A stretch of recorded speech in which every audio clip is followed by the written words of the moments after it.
Today I'm going to teach you how to play Magic the Gathering in 90 seconds. The cards. Instants you can play at any time, and once their action plays out, they go to your graveyard. Sorceries you can play during your pre-combat phase and your post-combat phase.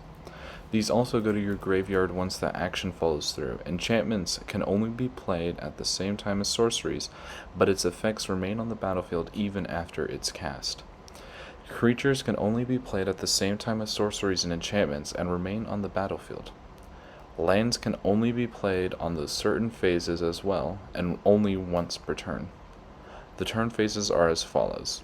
Untap, where you untap all of your lands, creatures, and other cards that require you to untap them. Upkeep, a not very common term, so we're just going to ignore it for now. Draw, where you draw from your library or deck.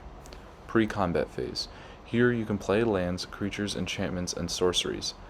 Combat phase. Here you can tap your creatures in order for them to attack.